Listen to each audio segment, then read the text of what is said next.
Hello everyone and welcome to Sunburned. Albino ranks every boss in Kingdom Hearts Chain of Memories from easiest to hardest. I'm not late, you're early. I have cobbled together this boss ranking footage from streams of the game I did 3 entire ass years ago on Proud Mode, which was my first playthrough of the remix, although I have plenty of OG Chain of Memories experience. Chain of Memories was a deck building RPG before it was cool, which means it's not cool, but I actually like it, so starting from easiest and working our way to hardest. Number 22, Oogie Boogie.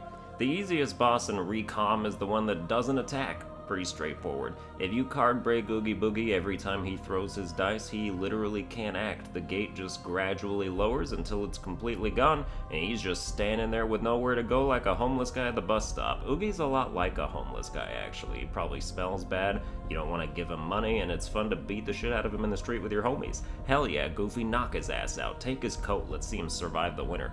Number 21, Guard Armor. Guard Armor was only kind of formidable in the first game because you didn't have Cure, but here you have Cure, and it's a higher level than any of his cards, which only go up to 5, so we're basically cheating. No opposite armor in this game. Sad, just an ordinary suit of armor with all its limbs in the right place like a basic bitch. Fellas, did yo girl have feet on her arms or is she basic? Oh my god, when you were a kid, did you ever just switch all your appendages around for fun, or were you normal? 400,000 likes on Twitter, linked to my OnlyFans and thread. Number 20, Ansem. Boy, he sure did get a lot weaker, although he was kind of always weak until the KH3 DLC. This is just Beach Crater Ansem, except he can attack whenever he wants. The only annoying part is winning duels against him and trying to attack his life points directly, but he has a monster in defense mode that blocks some of the damage, even when it's behind him. By the way, I'm only listing the Riku bosses that Sora doesn't fight. Nobody's trying to see 2 of every Disney villain, I'm sure of it. Number 19, Jafar. Ignore my deck, I apparently forgot to change it before I came into this battle, and the raid slates don't work, lol. But even if you had a proper deck for Jafar, which would just be every attack card you can scrape from the bottom of the Moogle Cauldron, this is still maybe the most annoying battle in the game, even though it isn't hard. Iago flies just low enough to make your ground attacks not become jump attacks, and just high enough to make your ground attacks not land ever, so you have to manually jump 2 inches into the air to do anything. All while the platforms raise and lower themselves just to be a dick. Almost 4 entire health bars is too many for a parrot the size of a parrot and a lamp the structural integrity of a lamp. That thing should break in one hit by accident after a toddler knocks it off a shelf. Number 18, Darkside. My favorite part of this fight is how when you're trying to attack his arms as they're doing an attack and you card break him, he immediately reverts back to his original position and your attack is probably gonna miss. This is apparently another instance where I brought my farming deck into a boss fight. Lots of horde killing slates, very bad for giant single targets. But Darkside is still easy. Same attacks as the first game, but now you can interrupt them all. If you position yourself correctly when using the trick card, you can immediately be at the top platform to wail on him for the longest possible amount of time, but that theory craft is 3 years too late for this footage, so we're still looking at some noob-tastic gameplay. Number 17, Trickmaster. I've never had such intense sexual feelings for a table and chair before. They are givers. You jump on the table to knock the Trickmaster out with one combo if you land it on his head, which is just slightly above the lock-on reticle, so you have to finagle it. And if you stand on the chair, you can use the back of it or the table to block all of Trickmaster's fireballs. Jump whenever you see him about to slam the ground because he generates quite the shockwave, but you can't really see it ripple outwards. Otherwise, it's an easy boss, especially because I like to do Wonderland last in the first set of worlds because the Heartless in it have cards that go up to 6, so I can prepare my deck better for it. Number 16, Card Soldiers. Card Soldiers are a little tougher because it's a mob fight and their cards go up to 7, so your initial cure card can get broken if you didn't find a better one by now. They do get demolished by raid slates though, and they have a weakness to fire, so you should be doing fire raid instead of the blizzard raid I've got going on. If you get caught needing to reload while a bunch of them are on screen, they will not hesitate to gangbang you right in front of their queen. She loves it. She's a peeping Tom. You know she watches snuff films on the dark web. You think she listens to Nirvana while she diddles her heart-shaped box? Ew, but also, oh. Number 15, Axel 1. Those teardrop tattoos are about to get drenched in your real tears after I make you cry with my Keyblade skills. Axel with a Keyblade feels wrong to me, so I'm glad he's back to his old chakrams here. They suit him way better. Keyblades are boring-ass weapons when you think about it. Like, it's just a sword that can also open your front door. This is just an introductory fight for the most part. Axel does almost no damage, even on Proud Mode. Firewall is a slate where you might as well take your shirt off and pretend you're getting a tan, because that's about as much as that hurts. Just do yourself a favor and don't pick up Donald cards. We're only on the first or second floor of Castle Oblivion, but he's already forgotten how elements work. Dude slings a fire spell at the guy who was literally burning us like he won't absorb that shit, basically throwing his identity at him. Then he regains half a health bar and Donald's like, my work here is done. Fire absorbs fire. Got it memorized? Number 14, Ursula. The structure of this fight is so illogical it blows my mind what a dumbass Ursula is. First, she's off out of reach, attacking with her tentacles, a safe play, immune to damage to her main HP bar. Then when you kill all the tentacles, she's literally like, slippery little devils, and scoots her big squid titties right up into your grill like they're at eye level with Sora. I'm surprised she doesn't lean back and show us her clam. So naturally her face becomes free real estate to whack, and she's sitting there like, ow, this hurts, should I move back? Let me think about it. Then she finally does, and her tentacles come back, and you kill them again, and she's just as dumbfounded as the first time it happened, and parks her ass right back up close to us again while she runs simulations in her head or something. My favorite thing is one of the sounds she makes when she gets card broken, though. It's like, ah! And it's usually while she's doing voice lines before an attack, so a lot of times you'll just hear, get ready for this! Ah! This won't be, ah! Number 13, Lexaeus. Lexaeus is literally the strongest character in the entire franchise, but he's not. But he really is, though. The man's aura is unmatched, and his power level would make Goku die of heart disease. In this game, he just also happens to be absurdly weak to duels. Like, if he powers up enough times, he becomes literally invincible.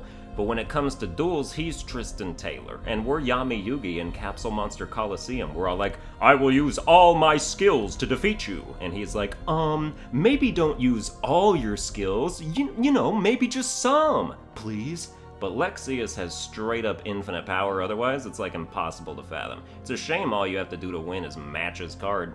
Number 12, Hades. I tried to rank bosses according to their overall difficulty as opposed to just which ones have the most exploitable weaknesses. Like, yeah, you could stuff your deck full of Blizzard cards and freeze the hair off Hades' head, or you could put in a couple good slates that are unusable after the first reload and then get in the trenches and do the dirty work. Hades has some high-level cards, and when he activates his Berserk enemy card while he's at low health, he does some stupid damage for his next 30 attacks, but you can dodge the Fireball slate easy and save your zeros to break the other one. Number 11, Cloud. Hope you like dodge rolling, you'll be doing it a minimum of 2 to 4 times per attack. Cloud thrusts so deeply and frequently, it's no wonder he's the gaming obsession of guys and girls alike who enjoy it in the butt. Even his sword is wearing the tattered remains of a condom after a night of passion.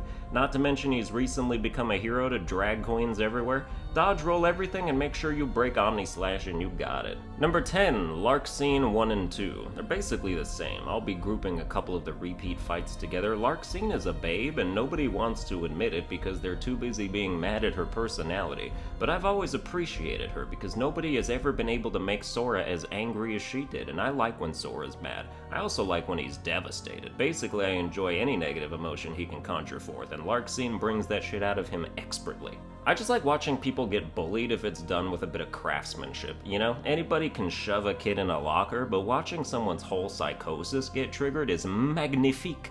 This whole game is like watching a magic show and Sora's the unwitting participant, but instead of doing something uplifting and cool, the magicians just beat Sora's brain completely senseless for hours, torture his emotions, manipulate his memories. He should be straight up broken by the end, but he isn't because he's too stupid. That's literally what saves him. He doesn't have the good sense to fall into despair. Anyway, Larxene's fun.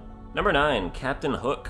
The toughest Disney villain, besides the ones I haven't mentioned yet, Captain Hook is weak to fire, but he's also got some annoying tricks up his giant sleeves. His all zeros enemy card definitely grinds the fight to a halt, since he can break any card you play, and you want to wait to break the cards he plays, but then he can break the card you play to break the card he played, but your break recovery probably isn't good enough to then break the card he plays to break the card you played that broke the card he played, so he wins all those rounds. It lasts an entire reload, too. Captain Hook's the type of dude who camps in Call of Duty or spams projectiles in fighting games and then doesn't understand why people leave after one match.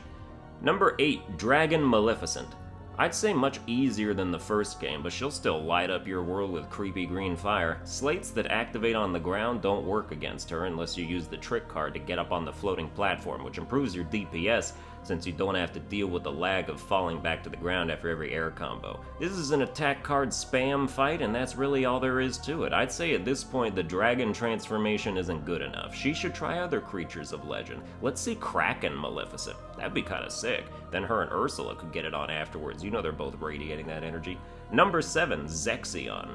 I think this fight would be harder if Sora had to do it. The Destiny Islands deck might suck, but Riku can spam duels and use Dark Mode to rack up hella damage, plus Dark Mode doesn't go away in this fight, which is amazing. Zexion's still a nerd who attacks with books, but like, doesn't he know he's gonna get the pages bent? I don't think the local library will let you return him in that condition. Cyclone Snatch was my ex's nickname in college, and it's a slate that's tough to avoid as it sucks you in and tells you it loves you and pretends that you're the only one getting pulled in there, all while continuously vacuuming pieces of you up into its whirling vortex until there's nothing left. So this fight can be tough because your deck sucks to begin with, but then half your cards get stolen and used against you. Alright, you get it.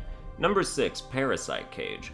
Logic dictates that Monstro be the first world you go to in the first rotation so that the Heartless Wave challenge at the end is a cakewalk instead of a broken bottle walk, but that means the Parasite Cage is a real bitch. The acid pool is really what makes this hard. He'd be 10 spots easier without it. It's nice that if you keep jumping, you won't take damage even if you land in it, but the cage having 7s this early plus a slate means you just have to brute force it and hope for the best.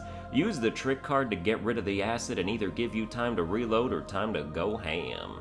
Number 5, Marluxia 1. Not even death threats will stop me from pronouncing it like this. Marluxia's weakness is that he can get caught in some combo loops since he seems to stay staggered for a while, and using Dragon Maleficent's enemy card to boost attack card power demolishes him, but he'll also play one card and do 8 attacks using that one card, which seems like a discrepancy. I know it's your castle and all, but why you cheating? Imagine if we could do a 6-strike combo with one card, we'd be unstoppable. Marluxia is a little too mobile for stuff like Lethal Frame. That slate would miss all the time when I tried it, but I also know he's weak to fire, so if you hit him with 9 Fire Agas, you might get somewhere. Number 4, Axel 2. Speaking of 9 Fire Agas, that's something Axel would order at a fancy restaurant. They bring out 9 Fire Agas on a silver platter, he'd chow down and regain 37 health bars, Donald. What you can do is disguise yourself as a waiter at that restaurant, replace the dishes, and be like, did somebody order the Blizzaga buffet? 'Cause it's fresh out the microwave! And then people are like, doesn't that mean it's just a bowl of water? But I mean, that would probably also do the job.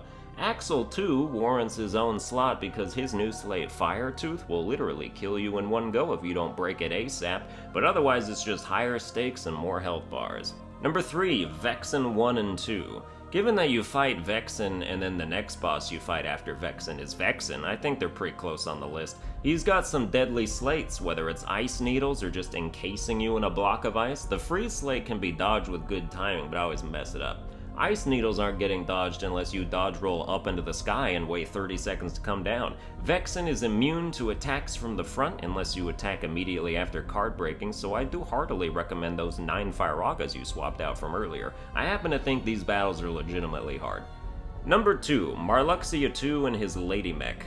I'm dumb and forgot about the first phase when I was recording footage, but that phase is no problem, it just sucks. You have to keep doing it over and over again if you die to the second phase. Second phase Marluxia has some strats associated with it. When he summons his little fruit minions, you actually want to try your best not to pop his cherry. They stay out until they're dead, which is either from getting hit or from being card broken. So if you're careful and avoid card breaking or hitting them, you can attack Marluxia rent-free for a long time and he's not doing hardly any damage back to you. It gets real annoying when he starts projectile vomiting slates over and over. I hope you have about 1,000 zero cards because you need all of them. Prep a slate that's a higher value than the ones he uses in a pinch, but it's probably unrealistic to avoid everything. One time he just yeeted every single card out of my deck and I had to go run around and pick them up like an Oogie Boogie scrounging for nickels in an alleyway. I feel naked without my cards. Don't take advantage of me. But yeah, lots of zeros will mitigate the worst of it. Number 1, Riku 4. The hardest boss in Kingdom Hearts Chain of Memories is the 4th time you fight Riku, and you'll notice the first 3 times were absent because who cares?